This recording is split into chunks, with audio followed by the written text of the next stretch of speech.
Good afternoon. Welcome back. We're going to get started with part 2 with Dr. Joseph Farrell.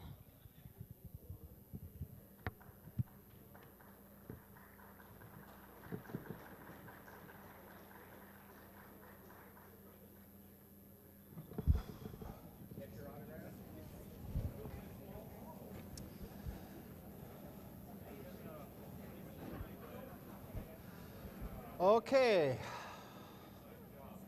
now for the really bad news. So what was the bell? Whoops. Where are we here? What happened? Did I press the wrong button or did we lose it?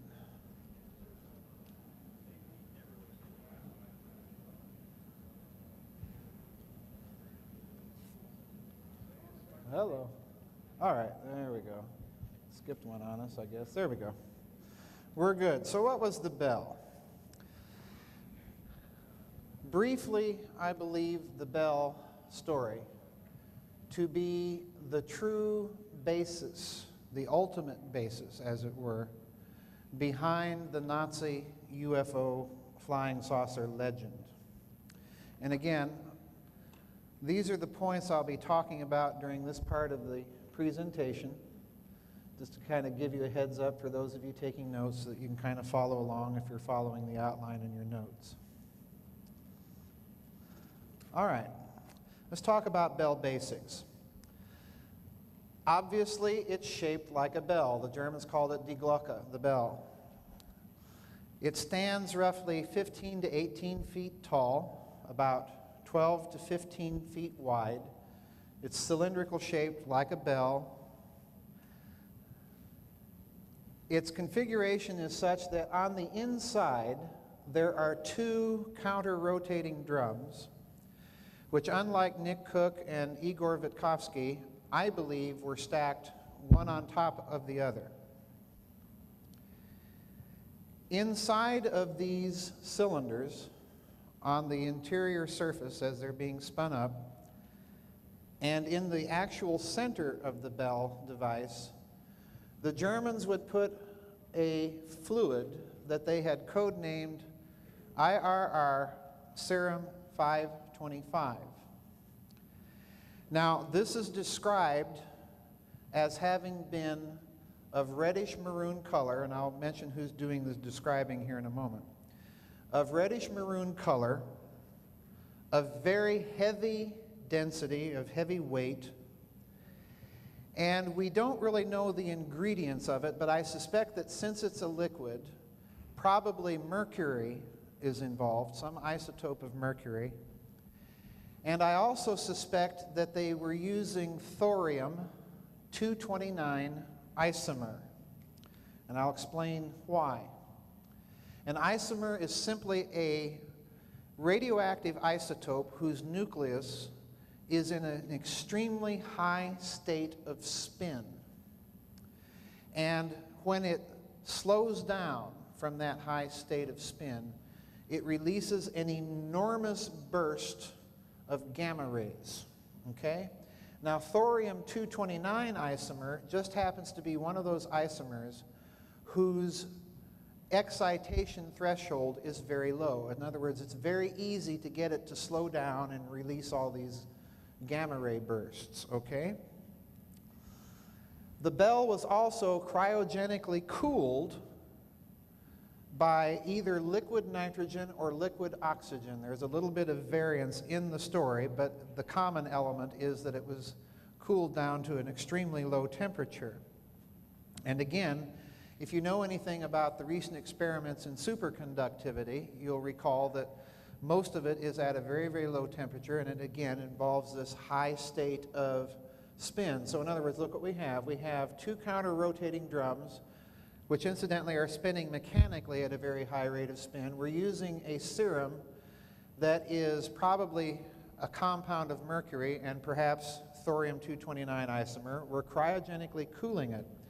Now there's another little element that's very important here, and that's the sound that it makes. The Germans also kind of nicknamed this device Der Bienenstock, the beehive. And the reason I think it's making these sounds, and again, I outline a more detailed case in my books, but basically, the Germans are using two kinds of electrical potential, alternating current and extremely high voltage direct current. And it's being pulsed. There's a direct current switch that's being opened and closed extremely fast, so it gives off that characteristic buzzing sound that you hear associated with direct current electricity. Now, here's an important point to bear in mind, is the observed effects.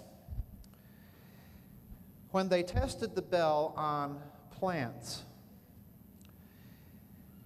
plants were seen to decay within a matter of hours to weeks to a mere kind of brownish gray goo.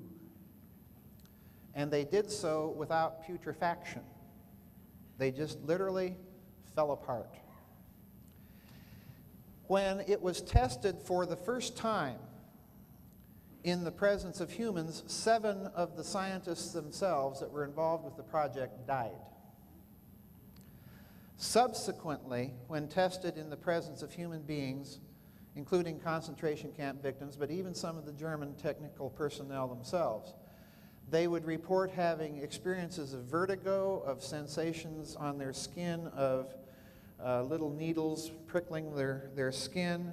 They would have a metallic taste in their mouths, which is an effect, incidentally, that I actually read a similar thing in one of Timothy Good's books, which kind of interested me, because you have kind of the same effect being described by this device. Some of the concentration camp victims from the camp of Gross Rosen that were involved with this project observed at night what they describe as barrel-like devices ascending above the tree lines where the bell was being tested, ascending above the tree lines with a kind of a pale blue glow, and then it would settle slowly back down under the tree line. So in other words, one of the observed effects of this device was precisely levitation, or if you prefer, anti-gravity. But please note something here. I'm stressing these effects because obviously it's deadly to humans. So we have here a prototype technology, and I'll show you in a moment why I think the Germans took it so far, but so far only. We have here a kind of a prototype technology in field propulsion, but it's not yet a practical flying craft, okay? Because they do not really know how to control these effects on organic matter. Now, the next interesting thing about the bell, I'm just kind of giving you the data points, and we'll see what it all sums up to in a moment. It was tested partly underground and then partly above ground. But when it was tested underground, it was tested in a deep mine, in a cavern, a chamber that was made specially for the purpose, in a deep mine underground. This chamber was lined with ceramic bricks, and over these ceramic bricks, they had to place rubber mats. And after each test of the device, these rubber mats had to be removed and burned, and then the entire place had to be scrubbed down with brine. And that was a task that usually fell to the concentration camp inmates, again indicating that there was some risk involved in that procedure. Now here's an interesting clue, and this is the reason why I think that this device was using high voltage direct current in addition to alternating current, and that is that the Germans specially built an entire electrical power plant at the facility that the bell was being tested at. Now, there's absolutely no reason for them to do so if all they're using is alternating current, because, of course, you can step it up at transforming stations from wherever your power source is. And, of course, this means, you know the old Edison problem. Edison and his direct current electricity plan for the United States, that basically would have had us ending up with a power plant about every 2 or 3 miles. It would have been an environmental disaster. Unfortunately, Nikola Tesla saved us from that. But This is the indicator that we're dealing here most likely with something that required enormous amounts of high voltage direct current electricity, because that falls off. The further you get away from the power source, the amount of power available to you falls off very quickly and dramatically. So it had to be built very close to the facility. And that indicates also that they could not get the power levels simply from large amounts of capacitors or batteries. The location where the bell is tested is in a little town called Ludwigsdorf in Lower Silesia, which is a part of Germany. If you remember the pre-war maps of Germany, it's that little part, kind of a finger, that stuck down between Poland and Czechoslovakia. That's Silesia.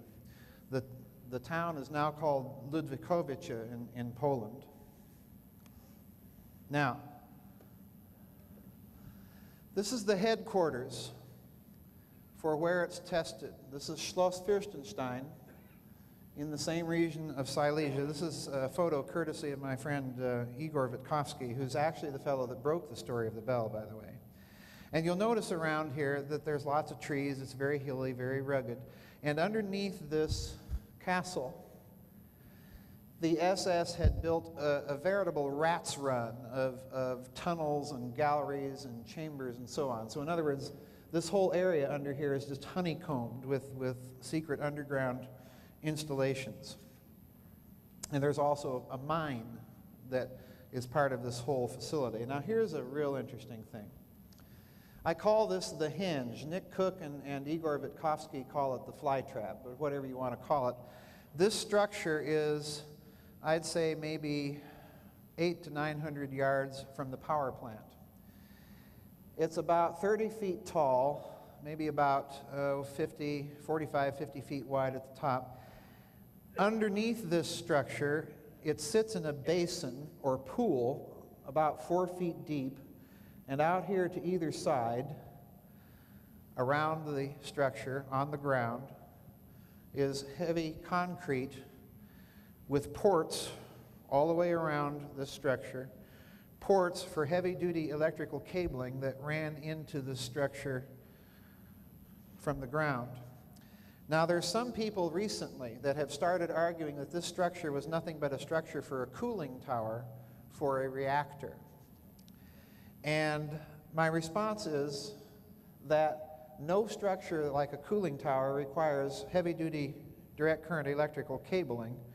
No cooling tower sits in a basin or pool. And finally, this structure itself here has been measured recently with high amounts of radioactivity. And again, go back to the serum and the heavy-duty gamma ray emissions. This looks to me like it was the test rig for its outdoor testing, where people were seeing things ascending, barrel-like devices ascending and glowing a pale blue glow, which of course is an electrical signature of some pretty heavy voltage and ionization taking place in the atmosphere.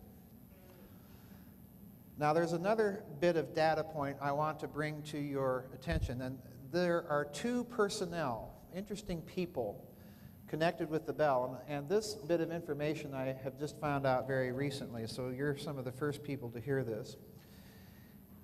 Hubertus Strugholt was one of the medical doctors involved with the project precisely at that castle that I showed you earlier, where there were underground facilities that he was apparently involved in testing how to limit the effects of this device on human beings. So in other words, again, this is a signal that we're still dealing with a prototype technology. It's very advanced, but still it's in a kind of a prototype stage. We're not at the stage of something practically usable as a flyable craft. But interestingly enough, this same Dr. Strugholt ends up in this country as a paperclip scientist working in space medicine for NASA. Okay? Now here is a really interesting fellow. Yeah? This is Dr. Kurt Davis, standing next to his good friend Dr. Werner von Braun at NASA.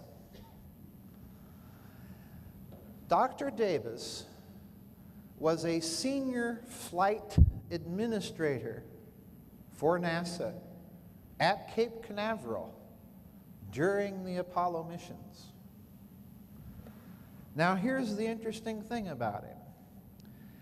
This man here is the very same man who designed the power plant for the Bell. His specialty is not even rocket science at all. It's high voltage, heavy duty, direct current voltage and measurement.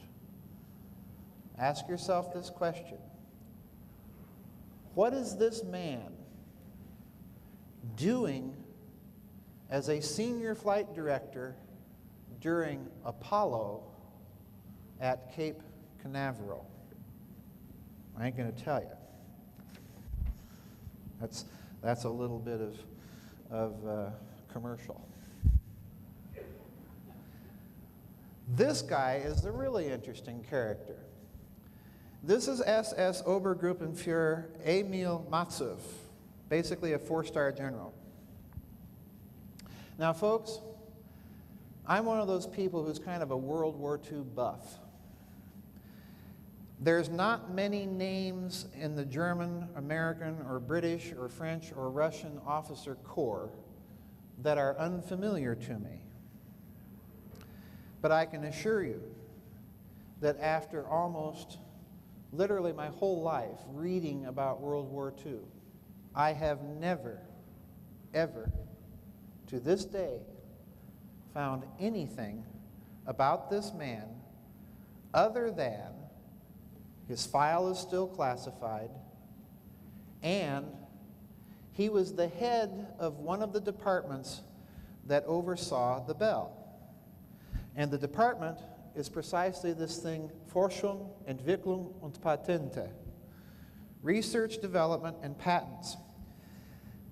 The mission brief of this department of the SS, it was classified almost at the pinnacle of the Third Reich's classification system. The mission brief of this department of the SS was literally to scour all patent applications within the Third Reich and later occupied Europe, of course, and pull any patent from public view that had national security implications and turn it over to another department of the SS to develop. Now, that other department was an SS department called SS Entwicklungsstelle 4, SS Development Area 4. And the mission brief of that department of the SS, again, top secret, was to investigate free energy to make Germany independent of foreign energy sources. Now, I'm emphasizing this point because at the very conclusion of this presentation, I'm going to show you what's going on here, what the implications politically and financially of all of this is. It's very contemporary. The actual overseer of all of the secret weapons projects inside the Third Reich, including the Bell, the administrator, so to speak, is this man that I mentioned in the first part, SS Obergruppenführer Hans Kammler. This is his SS identification photograph, in fact. Now, this man headed a group called the Kammlerstab, the Kammler group, or the Kammler staff. And I want to talk about this man's resume. He's just a love. This is the man that designed Auschwitz. So you see, there's your connection between secret weapons and the camps. This man was also the head of the SS Building and Works Department. In other words, he supervised all construction that the SS was undertaking. That meant, practically speaking, that he could call upon a slave labor pool of about 14 million people or victims. The mission brief of the Kammlerstop is very interesting. The mission brief was that it would brainstorm the necessary technology tree to second and third and fourth generation weapons systems and begin the groundwork, practical research to bring each of them to fruition. As such, Kammler essentially established a think tank, and it was headquartered inside the engineering division of the old Austro-Hungarian Imperial Munitions Works, the Skoda Works, in Pilsen, Czechoslovakia, about 30 miles west of Prague. Now, Kammler, when he set up this think tank, freed all participants from any ideological adherence to Nazism and what it dictated for science. In other words, you were free to think absolutely outside the box, including the party-prescribed box. And he went further. He not only recruited top scientists from inside the Third Reich and later occupied Europe, but he started a top-secret science magazine. Isn't that cool? So that each scientist could circulate their top-secret papers and keep abreast of each other. Now that, you think, is quite a breach of security. Wrong. Because, remember our friend from part 1, Heinrich Gestapo Müller? The security for the Kammlerstop was under the personal control of Heinrich Müller,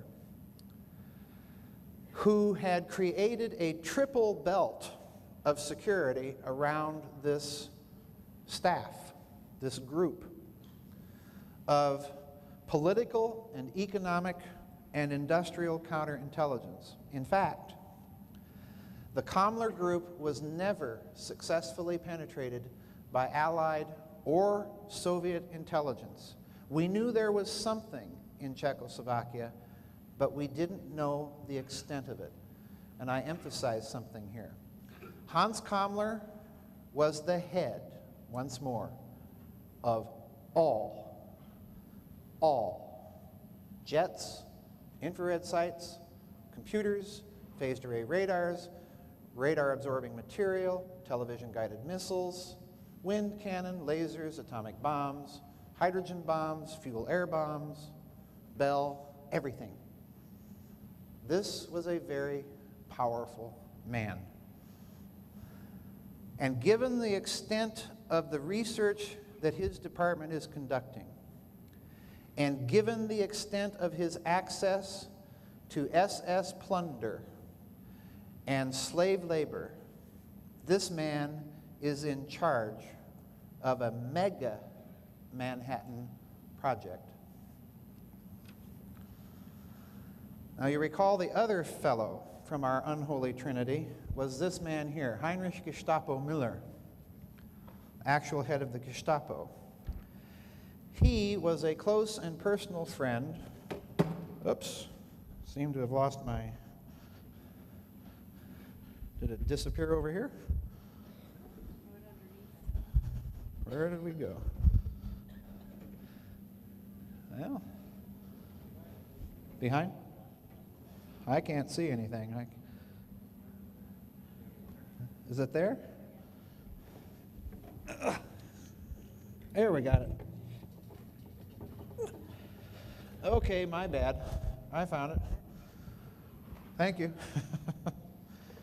Heinrich Müller was a personal friend of this man here, Martin Bormann. Remember him? Dick Cheney without the warmth and charm. Just a love. Now, the reason Müller and Bormann were friends is rather interesting. When Hitler was in one of his early political campaigns, his first mistress was his niece, Gayle Raubel. And she was found suspiciously dead of a suicide, and it appeared that it was Hitler's pistol that did the deed. And so Hitler went to his fixer, Martin Bormann, and Bormann said, "Don't worry, I'll take care of it." Bormann went to his friend, Heinrich Miller, who at the time was a Munich chief detective, in charge of the investigation, and said, "Cover up some of this, would you?" And of course, Heinrich Miller said, "Sure," and later is rewarded with being the head of counterintelligence of Nazi Germany in charge of the Gestapo. So isn't that interesting? Bormann has something on Hitler. Miller has something on Bormann. They're all SS four-star generals, and they're acquainted with Hans Kammler. There's your unholy trinity: finance, security, advanced research projects. Now, what were the Nazis hoping to do with this Bell device? I believe that they were investigating hyperdimensional physics, and that their reasons or motivations for doing so were depending on three things: a theoretical component that was in the physics literature in Germany between the wars, an engineering component. I mean, you can have all the fancy theory that you want, but it may not be engineerable. So is this stuff engineerable? Can you make something practical with it? And then finally, interestingly enough, the esoteric component, or if you will, the occult.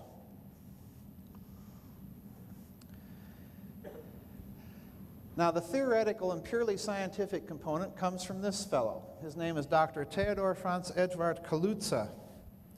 Some of you may have heard Michio Kaku on Coast to Coast, and every now and then he'll be talking about the run-up to string theory, and he'll mention this fellow, Kaluza, or Kaluza-Klein. This is the fellow that formulates the first post-relativity unified field theory, unifying gravity and electromagnetism. And he does so in a theory that involves 5 dimensions: 1 of time, 4 of space. And that extra 4th spatial dimension is kind of a very tiny, curled up dimension that makes his geometry, the geometry of his theory, a cylinder. There's your stacked cylinders in the bell, okay? That's the theory. And incidentally, he's not Jewish. Very important. This man stays in Nazi Germany during the war, okay? The really important component is this man, the engineering component. This fellow is probably unknown to most of you. His name is Gabriel Krohn. He is Jewish. He was a Hungarian Jew. He was a genius. He came to this country sometime during the 1930s. But in 1935, Gabriel Krohn, he's an electrical engineer, publishes a paper that wins him a prize, the Montefiore Prize, at the University of Liège in Belgium.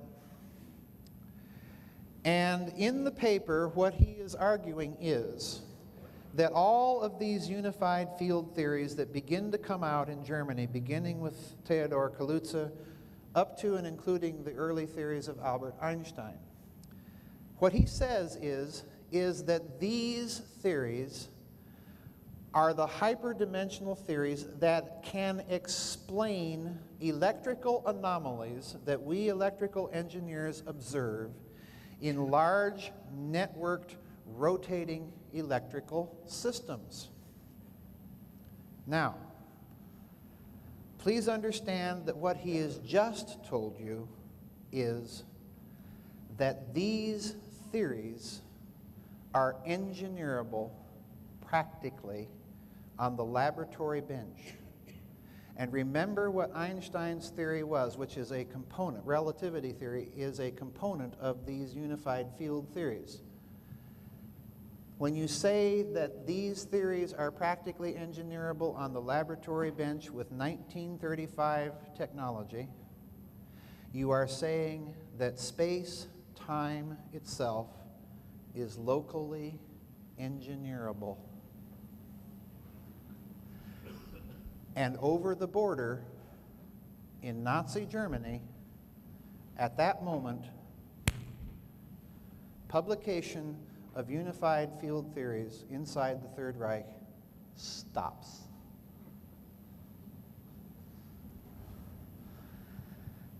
And the principal component of what he is observing as an engineer and saying, I can explain this with these hyperdimensional theories, is torsion. What's torsion? Well, for the mathematical out there, torsion, as you know, Einstein-Cartan torsion tensor, very small effect, usually negligible, you don't pay attention to it. There's another version called Ricci, dynamic torsion, but let's not argue mathematics. Let's get down to brass tacks. What is the concept? Think of yourself as holding an empty soda can, and you wring it like a dish rag. There's your counter-rotating metal drums, folks, in the bell. Opposite ringing motion. The can represents space-time. As you ring it, you fold and pleat the fabric of the can, and the ends of the can draw nearer to each other. That's torsion. That's those two counter-rotating drums. All that high-spin fuel in the bell. Now, what's the significance of what Krohn said? Well, I've just told you, but historically, this is the period that you see unified field theory publications disappear inside the Third Reich. Krohn himself ends up in the United States working for General Electric. I think you all know of a famous experiment on a ship involving electricity and rotating fields.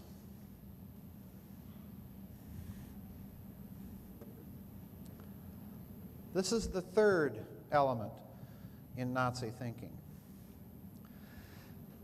If you can believe or imagine Heinrich Himmler having a Rasputin, this is the man.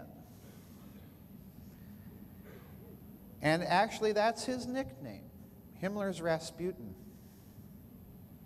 This is Karl Maria Willigut, also known as Weistor, also known as Jarl Vidar. He's a one-star SS general. He is on Himmler's personal staff. And the man is Himmler's personal occult expert. This guy was a well-known European esotericist.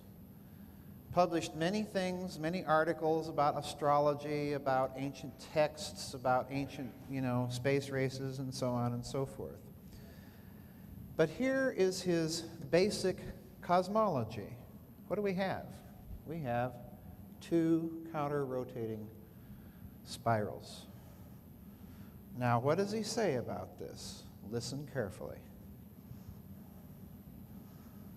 If you take nothing away from my presentation or my books, take this away, please. Behind many metaphysical texts, if you know the requisite physics, most of those texts can be decoded in terms of modern physics. And I would include many ancient Neoplatonic and Hermetic texts in that category. Willigut says this about those counter-rotating spirals, and I'll read it. You can follow along here on the left-hand side. Primal law. As above, above as below, below as above. Therefore, in the middle, there is a neutral force, idem est, generational field. from the two spirals. Each triply wound and connected by the generational plane, the middle field is developed the world egg, unquote. Sounds kind of like an alchemist on LSD, okay? But look what it means. Decode it. The fabric of space-time, remember Crone as you listen to this, the fabric of space-time is not a mere void. Space-time is itself an information-creating field that creates precisely by creating systems of rotation within systems of rotation within systems of rotation. Many of you have probably heard Richard Hoagland. He'll tell you, what are the three laws of hyperdimensional physics? Rotation, rotation, rotation. What do we have in the bell? Counter-rotating drums, high-spin nuclear isomers, spinning electricity, pulsed direct current electricity. And the symbol of all of this rotational physics has been staring us in the face since 1933, if not before. The corporate logo of the Nazi Party. And for those of you with a mathematical or physics background, now think of this as a vector diagram. Because what do you have? A subsystem of vectors, the outer arms of the swastika, a system of rotation. And the inner arms of the swastika representing a system of stress, rotation and stress, in the medium itself, ringing the can with counter rotation. So in other words, in a certain sense, given the fact that all of these top secret SS departments were set up almost at the inception of the Nazi regime, you have a nation state that was dedicated to the principle of exploring the modern scientific applications of ancient lore and making it practically engineerable. That's why you have all the explosion of this technology that you do, because they were thinking utterly outside the conventional box. So the purpose of the Bell Project then was, in my opinion, to explore the theory and technology of creation itself. In other words, of the godlike ability to manipulate or engineer the fabric of space-time itself by tapping into the dynamic characteristics of space-time, its rotational characteristics. Now, please note the implication. Such a technology, if successful, would obviously lead, number one, to so-called free energy and a complete and utter end to a dependence on petrodollars, limited non-renewable energy resources, and, for the Nazis, Anglo-American corporate financial predators. In other words, the very people that put the Nazis into power, the Nazis are no longer playing the New World Order game, ball game. From the get-go. Number two, obviously, given the testimony of people involved with the Bell Project in the camps that see this thing levitating, it leads to an anti-gravity field propulsion physics. But here's the real thing. This is what the Nazis are really after. Because its classification, again, is the only project in Nazi Germany to have the classification of Kriegsentscheidend, war decisive. Because if you weaponize this stuff, you have a potentially planet-busting technology that would make a hydrogen bomb look like a firecracker. And this is the technology that Martin Bormann kept to himself, yeah? While he's giving away atomic bombs and rockets. I told you it was bad news. So what the Bell was, is it's a prototype experimental technology. And please understand, a prototype experimental technology to test the aspects of a torsion-based, hyperdimensional unified field theory designed deliberately to lead them to free energy technologies, to field propulsion technologies, and ultimately to the ultimate planet-busting energy weapon, whose destructive potential we can only imagine. What the Bell wasn't, it is not a mere isotope centrifuge for enrichment. I've heard that one. But sit down and do the physics, people. It is not a mere plasma trap, although through its use of that serum 525 and rotating it and electrically stressing and pulsing it, yeah, plasma is definitely involved. It is not a Nazi UFO, because there aren't people flying this thing that are inside it. I wouldn't want to be. It was not a time machine used by the Nazis to time travel. Although, as we shall see and have seen with the plants decaying, there are time dilation effects involved. What are we doing? We're wringing that soda can. It is not a Stargate or dimensional portal, though again, the physics implied in it does imply some very extreme shear effects in the actual structure of space-time itself. So, might that possibly result? Yeah. Did the Nazis actually use it for that purpose? Probably not, because we're dealing with a prototype technology.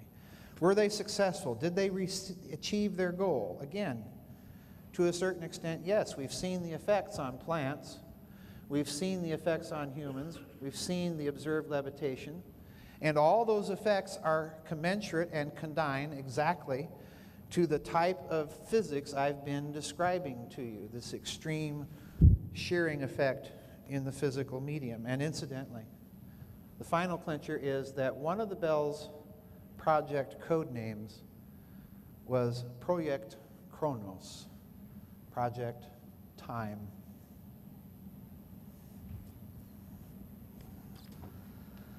So let's sum up the physics. The dimensions, I don't think, at this juncture and stage of my research, I don't think served any practical, functional purpose. The cryogenic cooling, yes, superconductivity, once again, high spin, high speed rotation. The counter-rotating of drums, again, torsion shear, high speed rotation. Serum 525. Plasma, yes, torsion. What's the sun? It's a ball of plasma that's rotating. And incidentally, the layers of the sun don't all rotate at the same speed. Physicists call it differential rotation. So the sun gives itself off torsion effects. And that means, and I wrote a recent book that just came out about this, that means that the standard thermonuclear model of fusion in the sun is not all that's going on in it. There's something else dealing with the nature of time and rotation itself. Probable use of thorium in this substance. Why do I say thorium? Briefly.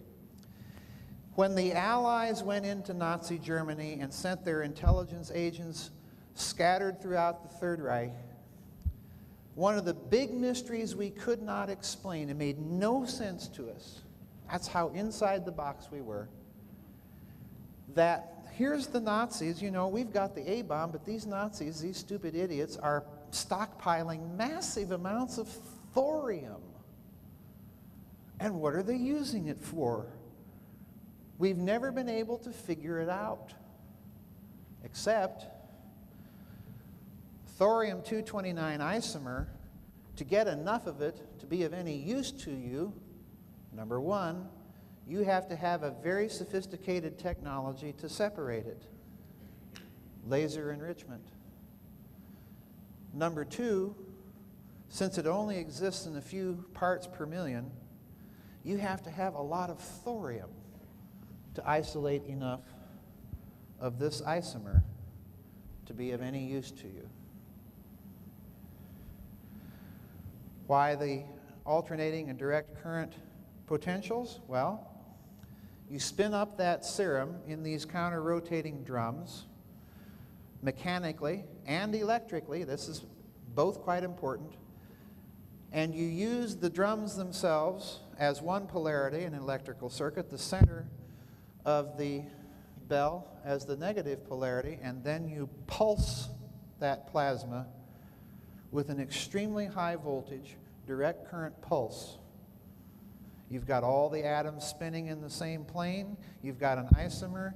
You pulse it with high voltage electricity, de-excite that isomer, and as a result, you create a kind of a little space-time bubble around this device.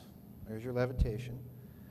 And as that happens, all that isomer spits out those gamma ray bursts that are so deadly to things in its field. So that's kind of the way I rationalize this device on the basis of the physics. Again, what's the purpose of all this? Well, look at what we're dealing with. We're dealing with a unified field theory.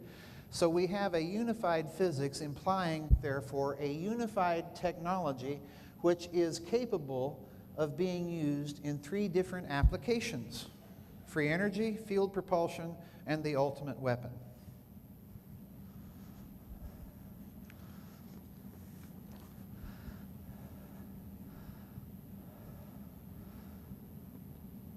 Now you'll recall, before the break, I mentioned that Bormann turned over to Hans Kammler, whose headquarters is in Prague, the last German long-range heavy-lift aircraft unit in the Luftwaffe, including one of these enormous Junkers 390 aircrafts.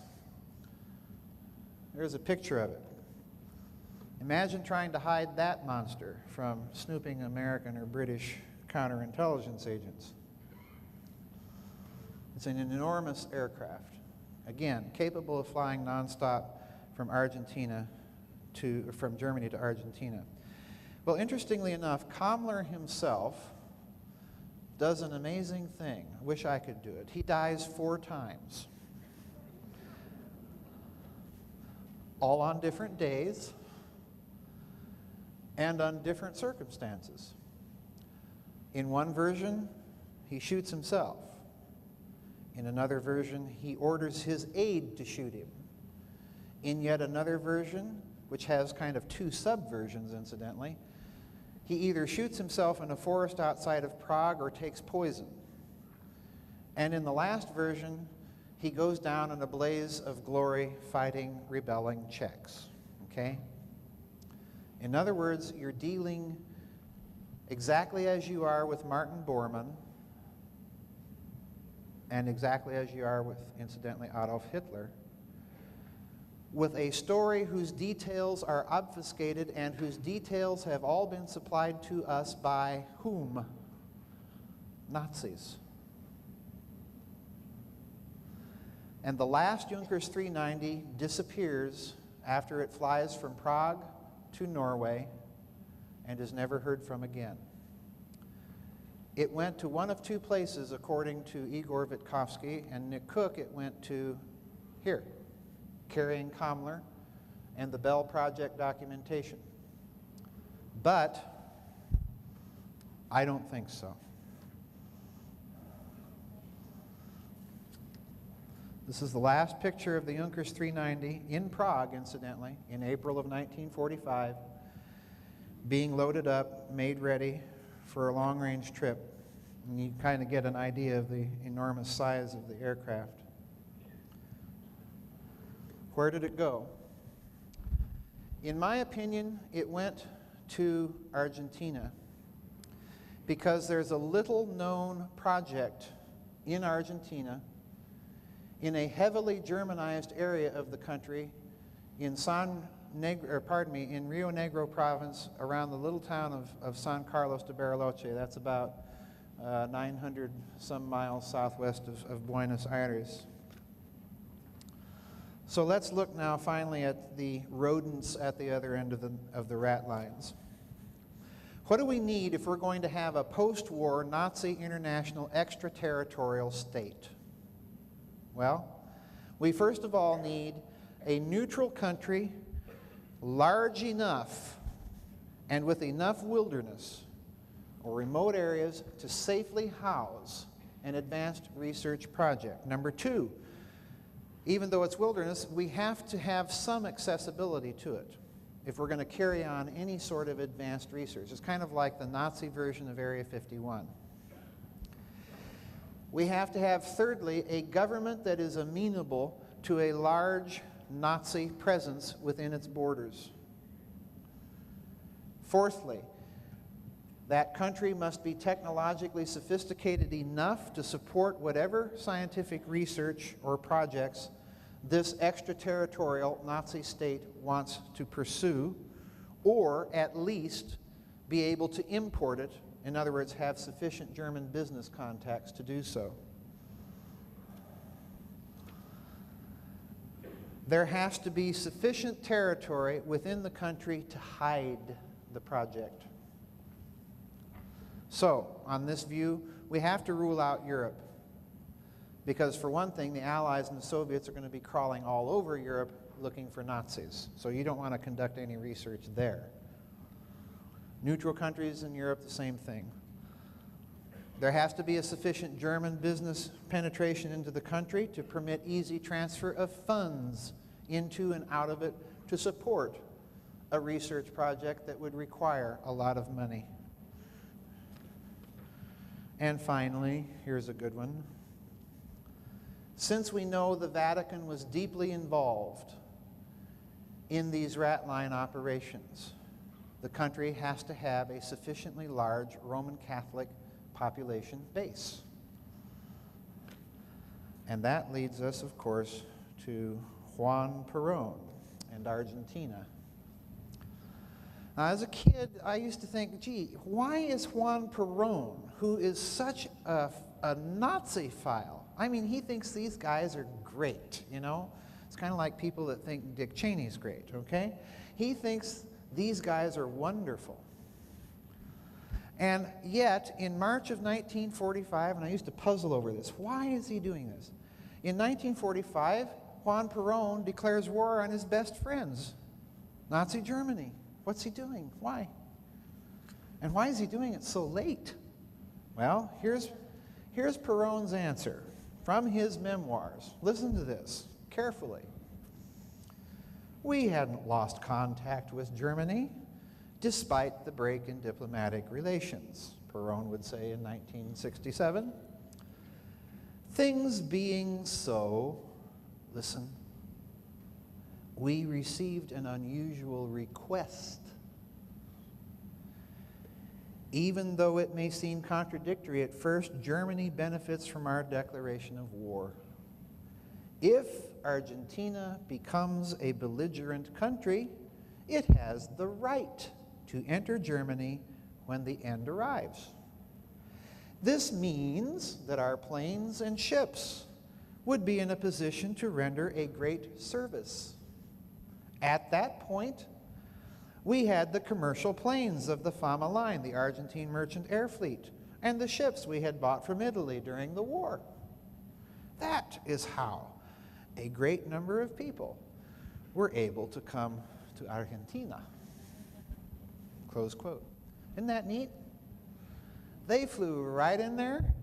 They picked up a bunch of Nazis and flew them back to Buenos Aires and served them cocktail and peanuts as an ally of the United States, Great Britain, France, and the Soviet Union, and there was nothing we could do about it. So after he gets all these Nazis, what do they do? Well, in 1951, Perón tells us what they've done for him. He holds a press conference and he announces to the world that Argentina has successfully discovered the secret of the hydrogen bomb. Now, we haven't even exploded ours yet, okay?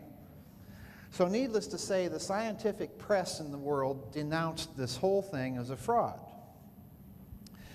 But at this press conference, he introduces a fellow by the name of Dr. Ronald Richter, who proceeds to tell the Argentine reporters, yes, I've learned how to control thermonuclear fusion.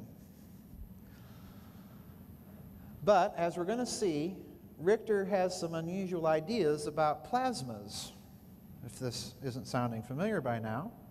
And as we're going to see, America expresses its profound disinterest in Dr. Richter, up to the point of drawing up a shopping list of things it is specifically disinterested in that we would really like to get, okay? And we're going to finally talk about some odd metal drums. All right, so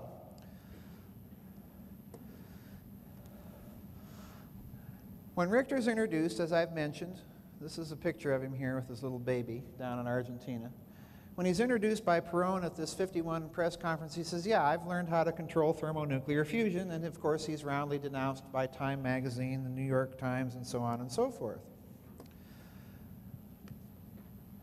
But his project is located, looky there, San Carlos de Bariloche, in that remote wilderness region of Argentina, 900 miles southwest of Buenos Aires, and he's doing all this fusion research there in a laboratory that Juan Perón built for him, okay?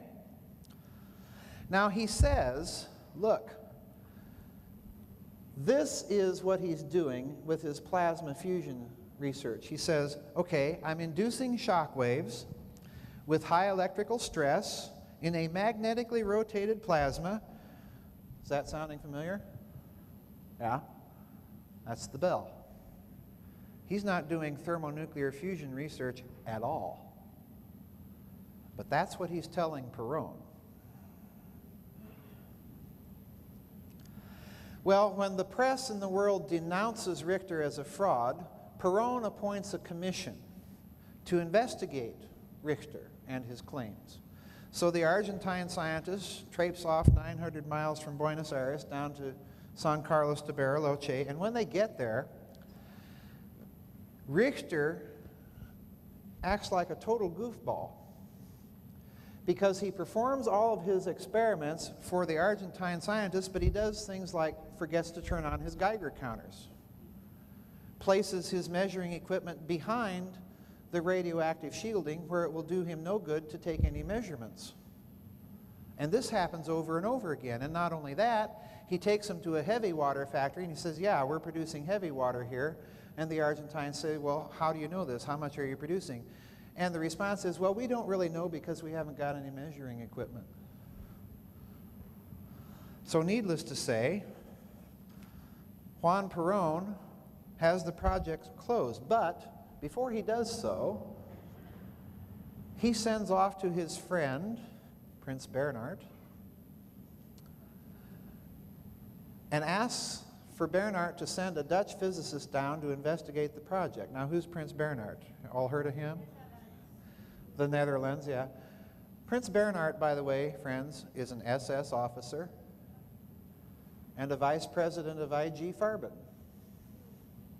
File that away. We'll get back to it. Perón shuts the project down because his scientists assure him that Richter is not only a fraud, he's a nut. He doesn't know what he's doing. Richter's behavior is obviously incompetent. Placing measuring equipment where it'll do him no good, forgetting to turn it on time and time again, saying that he has no way of knowing whether he's producing heavy water or not. But 4 years after the event, the United States is still interested, quietly. And it asks Richter, who's still stuck in Argentina, to kind of explain what he's really up to. So here's what Richter tells them. because he's been totally disgraced in Argentina. The Argentines will have nothing to do with him. The Germans won't have anything to do with him anymore. So here's what Richter in desperation tells the Americans. Quote, "We assume that highly compressed electron gas or plasma becomes a detector for energy exchange with what we call zero-point energy, or if you prefer, the fabric of space-time. Zero-point energy derives from the exclusion principle, and a bunch of scientific stuff, okay? But in other words, go on a little later,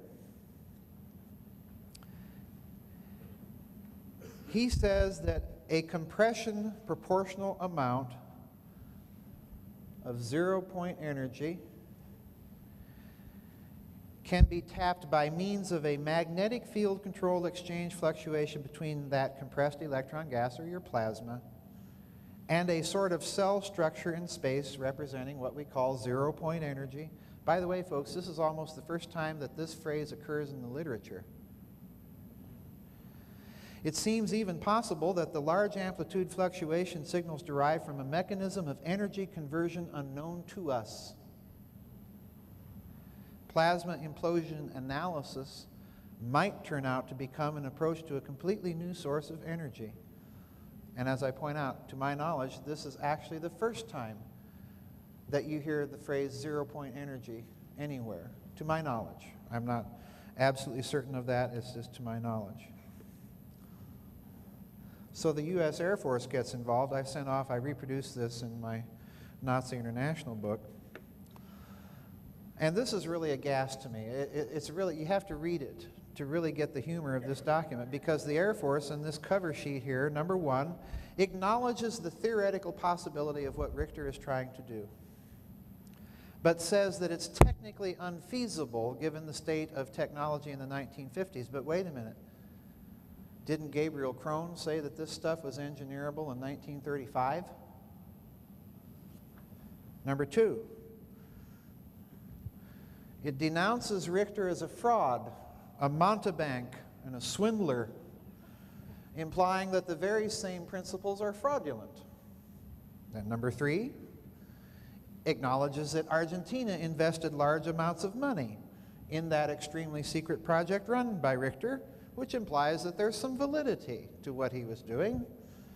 And number four, the project exploded with all the farce of an exploding soap bubble, implying that the same principles are fraudulent once again. And five, to be on the safe side, the U.S. Air Force will continue to collect and quietly evaluate as much data about Richter as it could. In other words, we really didn't have a clue, but we suspected that there was something else going on. But one U.S. Air Force scientist that I read in Richter's National Archives file said that the man was a mad genius working in the 1970s. So wait a minute. If we have a scientist working on the very same stuff as the Bell, which was a project begun in Nazi Germany and continued through the war, and it represents science that is being, at that time in the 1970s, that's ahead of the curve, folks. And then look at this one. The U.S. Air Force, as it looks through Richter's biography, runs across the fact that Richter had stumbled on to all of this weird stuff about plasmas in his research that he was conducting in 1936.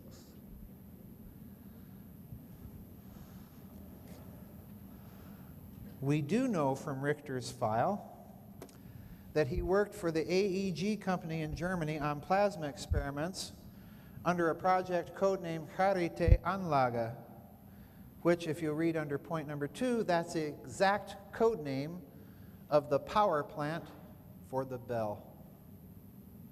And the company that built that power plant was the AEG company. So in other words, Richter in Argentina is an independent Nazi Bell scientist.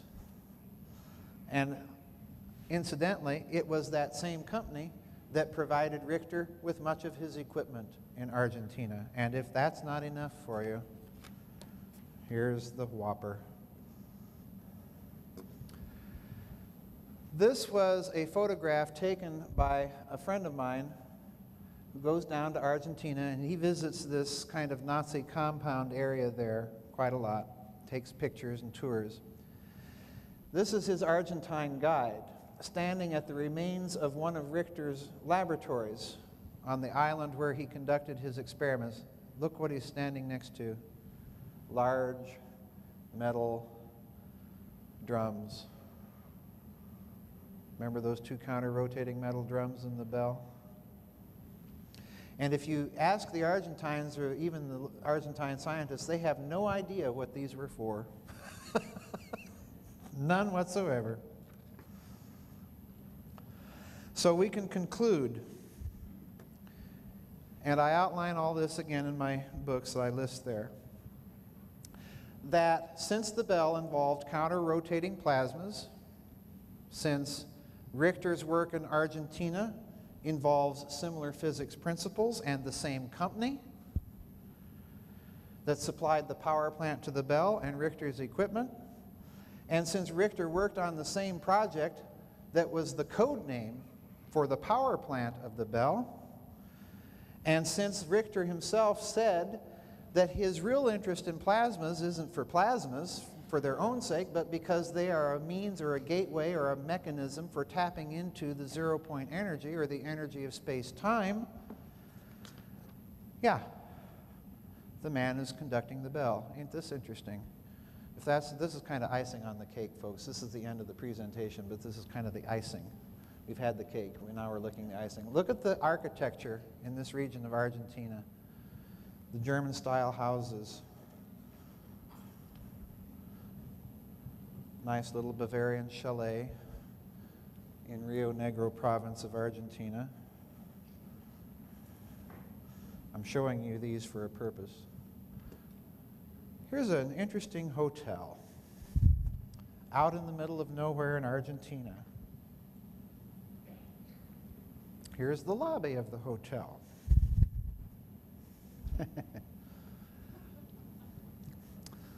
Also, it's a story about this hotel.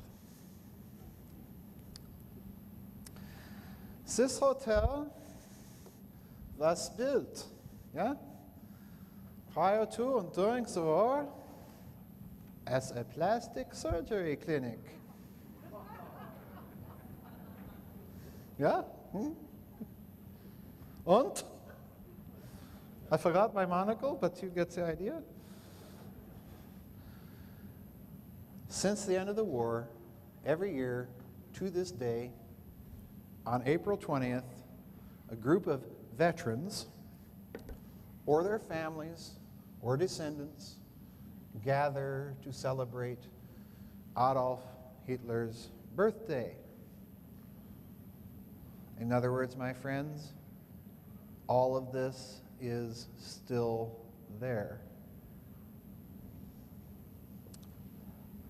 And my friend Harry Cooper tells me that the local Argentines there will tell you that in 1954, President Dwight Eisenhower visited this motel, which puts that military-industrial complex speech of his as he's leaving office into an interesting perspective, doesn't it? Because whose military-industrial complex did he have to fight? Whose military-industrial complex did we take over a lot of scientists from? So that, as my friend Richard Hoagland has pointed out in his book, his and Mike Barra's book, we're landing Apollo missions and surveyor missions on the moon on April 20th, on anniversaries of Adolf Hitler's birthday. And by the way, here's one that even my friend Richard missed. Apollo 11 landed on July 20th, 1969, the 25th anniversary of the failed bomb plot. against Adolf Hitler. Remember that Bell scientist that's a senior flight director of Apollo, Kurt Davis? Why do I mention all of this about motels and plastic surgery? Well, the Police Gazette in 1964 ran this article by Harvey Wilson. I reproduced this in the book. I just kind of wanted you to see that there's an actual article here. But I kind of want to go to a close-up of it, because if you look carefully here, you'll see that the Nazis, according to the article, had established a compound within 100 miles of San Carlos de Bariloche in a place called the Estancia, the ranch, in an area of Argentina that they controlled that was an area of 10,000 square miles, roughly an area the size of the state of Massachusetts, okay, or I should say Commonwealth. And to get in and out of this compound, you had to have military-style passes. All security was headed by an SS captain. Why such a large area? Why such intense security? Well, you ask the local Argentines and they'll tell you because the ranch was headquarters and home to such noteworthies as Martin Bormann, Adolf and Eva Hitler themselves. And remember, that motel was built as a plastic surgery clinic. So what do we have? There's one final bit of evidence I want to leave you with before we kind of start summing up here, and that is this.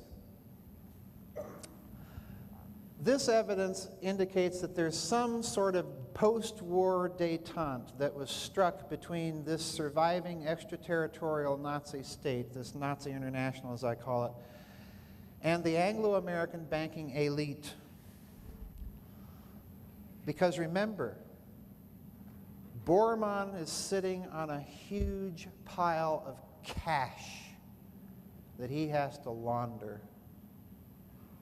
And the ones with the connections to do it are in London and New York. Think of families whose last names begin with R. Okay? But here's the bad news, David and Sir Edmund. When you're dealing with Martin Bormann, you're dealing with Dick Cheney without the warmth and charm. There's going to be a high price tag that comes with this money, and someday that marker will come due. And they're researching the technology to pull the trigger.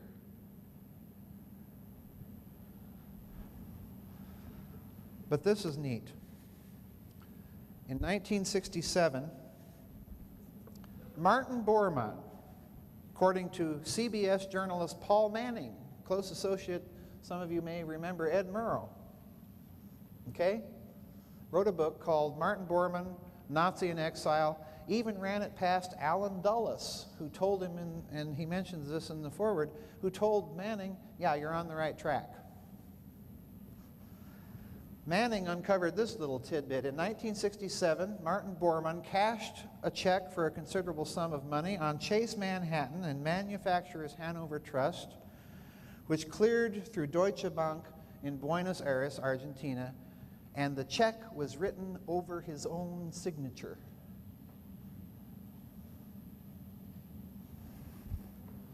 So what do we got?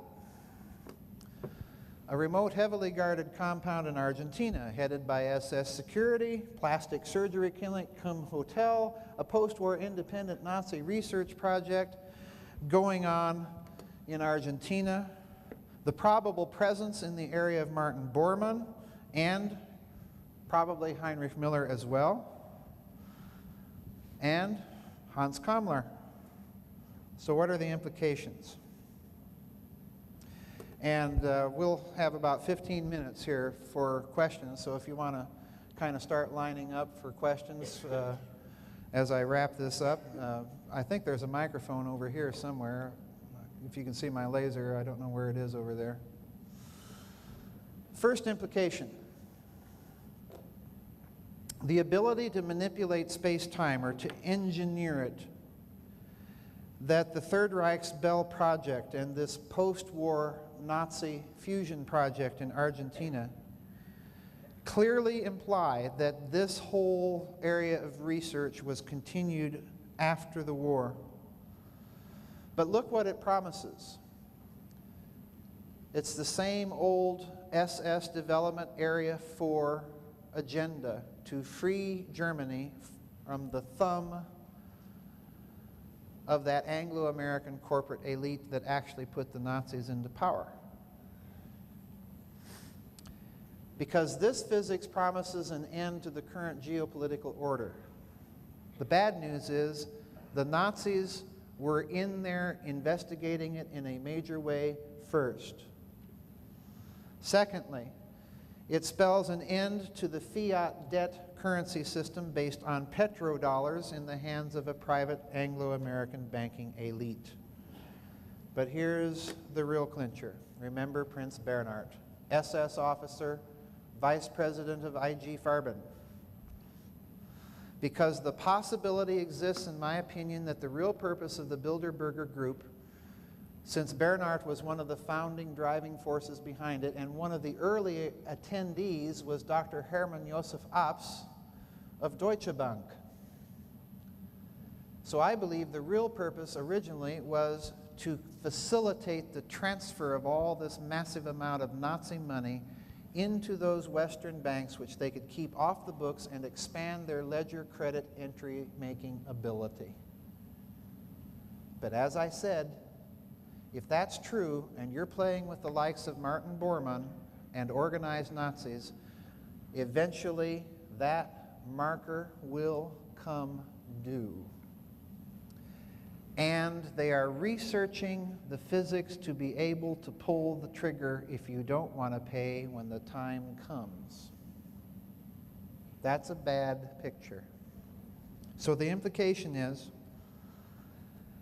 that old détente, I read this current financial situation very differently than most people, because I read it that old détente is breaking down, and those old IOUs are coming due, and our Anglo-American corporate elite, led by those families whose last names begin with R, that panic that they're showing is partly genuine.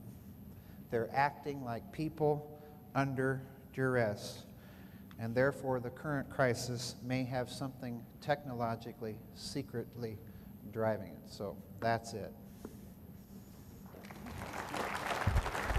Thank you. Are you first? Yeah, there's about 12 minutes. I'm sorry, I ran a little over, but yes, ma'am.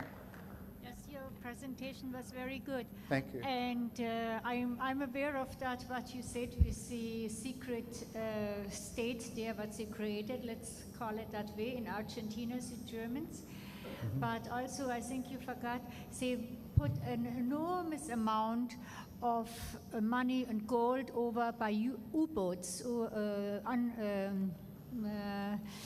submarines, I'm sorry, in English it's yeah, U-boat. U-boat Yeah. is German, but Yeah. submarines, enormous, which was all transferred.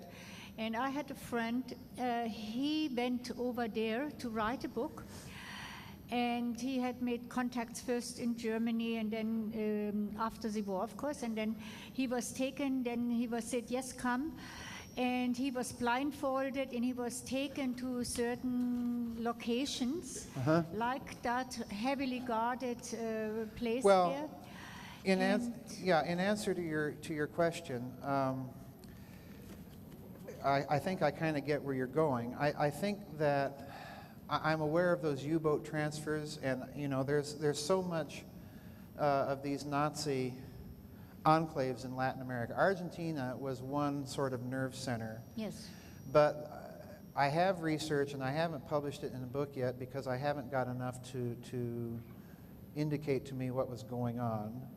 But I have research, and there's a Latin American journalist that has recently even published a book about some of the things that Mengele was doing in Brazil. So Brazil is another hotbed of this post-war Nazi research that's going on. But I've told the story in 5 books. This is a big story, so I eventually plan to talk about some of this U-boat activity and so on, because it's a huge, huge story. If that was where you're going. We've got a lot of people, so if I can ask you to kind of keep it short, folks, so that more people can... Yes, ma'am. Yeah, thanks for a fascinating presentation. Thank you. When you talked about the Germans using atomic material in conventional artillery shells in the East, I wonder if that we're seeing the first use of depleted uranium munitions. Yeah, very good question. And the second part is whether it was atomic material just used in a bomb way, or if it was DU, there should be traces of it in those battlefields. Right. There are indications that at the battlefields around Kursk, there are some high radioactive areas, but I haven't been able to substantiate that to my satisfaction, so that's why I say rumors. As for depleted uranium, that's an interesting thing, because I have heard persistent stories about the Nazis actually having used this in some of their anti-tank artillery and in their tanks, and the German 88 was bad enough, but make it worse with depleted uranium, that's very bad. But I think that if they had this technology, and I certainly think they did, then yes, it's a logical step for them to take this depleted uranium and use it in some practical military way. So I think that's an excellent insight. Amazing research, good job. Thank you. I could swear about a year or two ago I read in a newspaper that George Bush Jr. bought something like 10,000 acres down in Argentina. Do you know anything about that? Is that I believe it was Paraguay, but again, my research thus far is only concentrated on Argentina, because that's where chronologically the story first sort of breaks out in Latin America, but other parts of it break out later. But it's interesting that Paraguay was under the presidency of Stroessner at the time, and he was another one of these Latin American, obviously a German last name, with a big pro-Nazi sympathy. So that when Perón's government fell, Perón himself, for a period of time, went to Paraguay and began his exile. So, the rumor that the Bush family bought a ranch in Paraguay is true, but okay, we've got 5 minutes I see down here left, so I'm going to have to wind this up. But that's true, that they did buy a ranch down there. Thank you. Oh, well, good afternoon. I wish I could ask you everything I was supposed to, but I don't have the time. You don't have either. Well, years ago, I heard from a very reliable source that Hitler went to Argentina as a guest to Perón and his family, and he passed away in the 80s. And this person was from CIA. Interesting. A very reliable source. Interesting. Okay, and the other thing is that you can change time, space, vacuum. You can do that by engineering the metric of time, space, vacuum. And they did that many times, and they got all the technology from Aldebaran. Well, I do know that the Soviet Union did a lot of this, but in terms of rationalizing where the technology comes from, as of yet, like I outlined at the beginning of the presentation, I've seen, at least as far as this material is concerned, I've seen nothing yet that makes me say that it must absolutely necessarily have come from extraterrestrials. I think that most of what the Nazis at least are doing is something that can be soundly rationalized on the basis of scientific literature. Yeah. And now quickly, you were talking about plasma. Have you heard about the project Vasimir, variable specific impulse magnetoplasma rocket being developed by former astronaut Dr. Franklin Chang Diaz? I've heard to of take us to Mars? Yeah, I've heard of NASA trying to do some work in that area, but I'm not sufficiently familiar Is it with the same plasma you were talking about now? Well, yeah, any plasma is going to operate on the same physics principles, but I'd have Yeah. to look more into it to see if they're using rotation as a component. I don't know that much about the project. Okay? Okay, thank you so ma'am. much. And we'll take, this will be our last question, then I'll have to wrap it up. Let me, before you start, ma'am, I'll be attending Jim Mars's talk, and then afterward I plan to have my booth open till about 7. So if you want to ask questions there, I'll be after Jim Mars gets done talking, I'll be over at my booth. Okay, go ahead, ma'am. Unfortunately, this may not be a quick question. I do research in this field. My research and the research of my research associate, Randy Kopang, recently is very much focusing on what we call the mental interface of the technology. Right. It is dovetailed with the Nazi research, so we've come across that and included it in a recent article Randy's just written. Right. That gets into their use and their knowledge of that mental component, a side component, like a psychic function that helps in relationship to the technology. Have you come across data about the Nazis' use of that in their relationship of developing the technology? No. Not with the Nazis. The people that I've, at least as far as I've uncovered, that start connecting this type of physics to physics of consciousness experiments and so on are the Soviets. And I do talk about some aspects of that research in the Philosopher's Stone. So there is a relationship to it, but not with the Nazis. There's a relationship with the Nazi stuff too. I have some information. I'll give you the article Randy recently wrote. I just was wondering if you knew more about it. No. Thank you very much. Thank you. Thank you, folks.